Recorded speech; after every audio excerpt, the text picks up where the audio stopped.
Hello everyone, and welcome back to another episode of the Master Mode Korok Seed Challenge.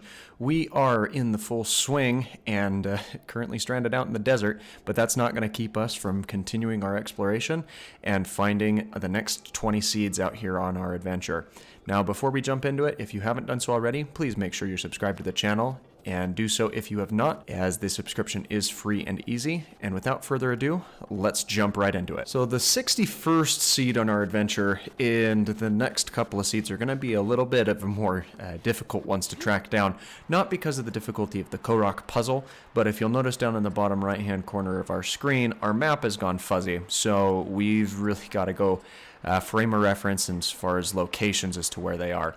This first one is on this bone structure that is above the shrine out here in the middle of the desert. You just got to climb up to the highest point and interact with the fairy lights to claim the Korok seed from the hidden Korok here.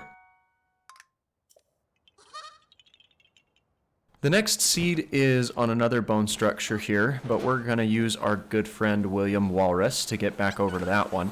And it's a hop and a skip away, but it's this very similar type puzzle where it's on top of this little bone structure at the highest point.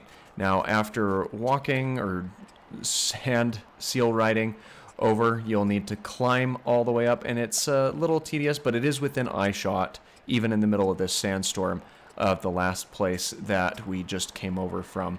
So precariously balance yourself on top of this little ridgeline, and that should eventually allow you to walk straight up and interact with the fairy lights, claiming this seed for your collection as well.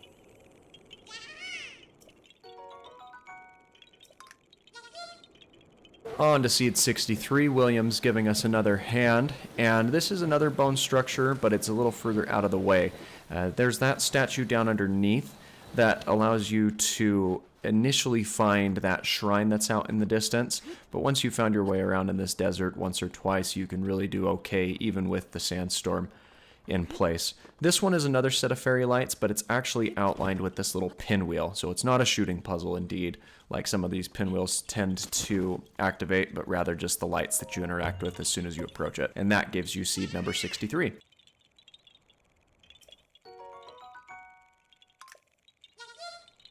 Seed number 64, we need another hand from William, but it's another one of these cactus puzzles.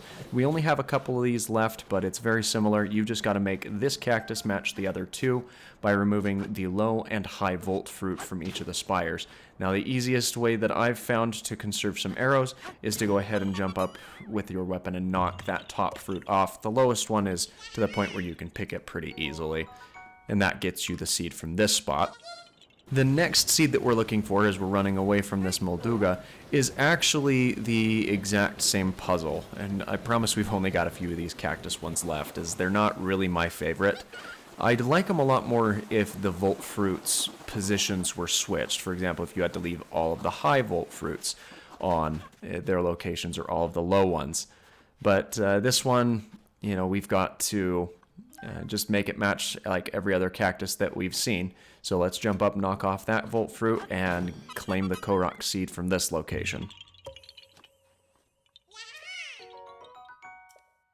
On to seed number 66. This one is atop another bone structure. This is the one that's far out in the most furthest corner of the map. And there's another, this is one of those Leviathan structures that you can take a picture for one of the side quest options later. But what you'll need to do is climb up to the top of this little bone spire that it has here and interact with the fairy lights that are out on the tip. And that will grant you the Korok seed from this location here. So we needed to warp back out of the desert and wait for nightfall because I don't have any sufficient heat protection at this point, but we'll get to remedying that problem in just a minute. For the meantime, we're going to go ahead and glide our way down, all the way down to this little area run where you need to go and fetch the ice for the shrine quest. But of course we haven't done that yet. On top of one of these spires, there's this little Korok time trial, which really allots you plenty of time. It's not super time constraint, especially when you glide from one location to the other. Now, doing this under cover of night does prompt the appearance of some Stalazolfos, but you can easily climb up that if you're pressed for time in getting these structures and reach the ring with plenty of time to spare and get the seed from here. Seed number 68, I think so far, is one of the most difficult seeds that we have tried to get. Now, yes, this is another one of our time trials, but it goes incredibly fast and requires some pretty precise movement. And you'll see that here in just a moment as soon as we interact with this stump. And you're going to see all my attempts to get this one, though I will condense it down for you. Look at how fast that timer counts down. It's doesn't really allot you any room for error. So it is going to be a trial and error process. As you'll see, I've got 1 try, no fruit. 2 tries, still nothing. 3 tries, still not quite there, though that was the closest I'd been. 4 tries, and nearly broke my shield there. But on this 5th try, we managed to just clip the lip and do the get up animation onto the top of the pillar and claim that seed. So we never have to deal with that particular puzzle again. Seed number 69 is nice, but it's also one of these cactus puzzles. I don't think this is the last one. I could be mistaken, but you know the drill. Find the cactus and knock off the low and high volt fruits from the spires, which will prompt the Korok to appear and reward you for your efforts.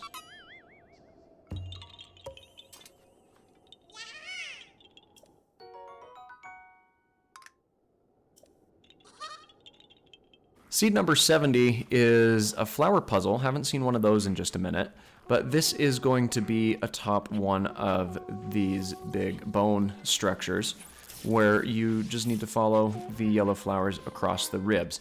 Now, they don't all appear right along the main spine area. Some of them do go out onto the ribs, mainly just that one, because as we get closer to the end here and we interact with this last one, the white flower is just right here on the edge of that spine. But that gets us seed number 70. That means that we're halfway through the adventure for this video. Now, seed number 71 is a rock on top of a rock out in the middle of the desert. Not very original, and it's got to be swelteringly hot. So, wanted to give this guy a little bit more shade, but, you know, rock didn't really want to offer him much there. And wouldn't you know it, seed number 72 is another rock on top of a rock out in the middle of the desert. And so we're going to rinse and repeat the exact same thing. Lift, collect, and condemn your life choices.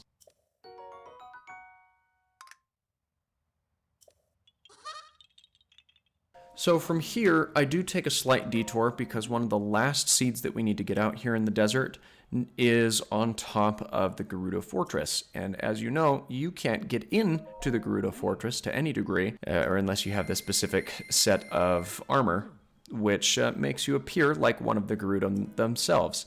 So I get hustled out of 600 rupees to purchase this outfit, which admittedly is one of my favorite outfits in the game. But it is certainly an adventure in acquiring the outfit, to be sure. And no sooner am I wearing this wonderful outfit as I am learned that the woman who has sold it to me is nothing more than a man who has swindled me out of 600 rupees, but no discounts, no refunds, and it gets us to where we need to be. So let's go ahead and jump over to the main fortress so we can continue on here.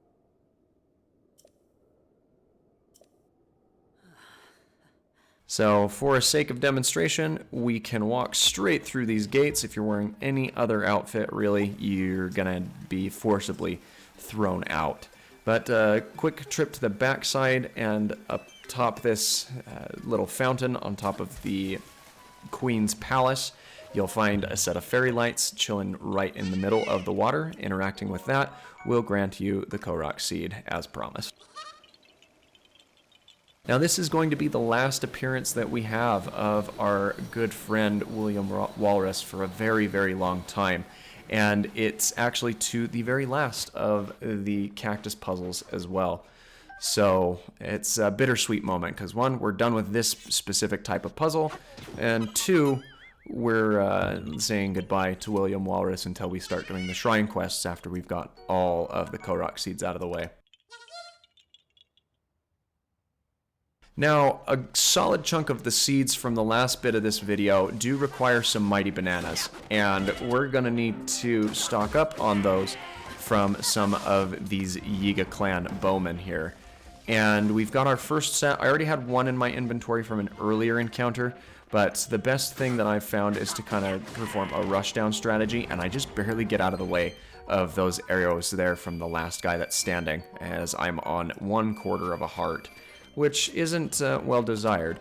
As long as you keep moving in patterns parallel to where they're shooting, you really shouldn't have too much to worry about. It's just a matter of figuring out their pattern and then rushing them down before they can make quick work of you. So with that, we can use 4 bananas to get seed 75, 3 bananas to get seed 76, 2 bananas to get seed 77, 1 set of bananas to get seed 78. Now there is another Korok seed that you can get from using 5 bananas, but I'm 1 set of bananas short, so we'll get back to that in just a moment. For the time being, we're going to transition over to a neighboring puzzle that's pretty close by here, and it's a magnesis block puzzle. Haven't done one of these this episode. So this one, the magnet block is very far away from where the actual puzzle is. You can see it on top of this little stone spire. So you'll want to run over. Luckily, you're close enough to the point where you can glide in and make your way up most of this tower to conserve some time. I tried to do something a bit fancy. It didn't work out in my favor. What I was trying to do is flick the magnet block up on top of that structure, but it just doesn't get enough momentum to get up there. So we go ahead and collect it from this lower tier. Unfortunately, I can't get it to stay from this angle, and I narrowly avoid it from coming down on top of my head, which is quite fortunate for me. So we'll go ahead and set it up on this lower ridge and then pick it up once more from there as we move it over to the ledge where we actually need it to complete that puzzle. From here, it's a straight shot, and you can already see the little knock in the structure that you need to slide the block into. You do have to fidget with it a little bit sometimes, but as soon as you get it in the right spot, it'll click into place and get you the seed from this location. Now, as promised, our 80th seed in this episode is going to be the one that we attain from the Yiga clan in the 5 mighty bananas that are required. So we take out 1 final bowman up here near the actual fortress that they have, and upon returning and dropping those 5 bananas into the dishes, we are greeted by the last Korok that we'll be interacting with today and obtain the 80th seed. Now this has been quite the adventure, and we are nearing the 1/9 mark, which we will be releasing this next week. So if you're enjoying this series, don't forget to leave a like down on the video below, as my commitment is to bring this type of content to you on a daily basis. Thanks again for watching, and you have a fantastic rest of your day.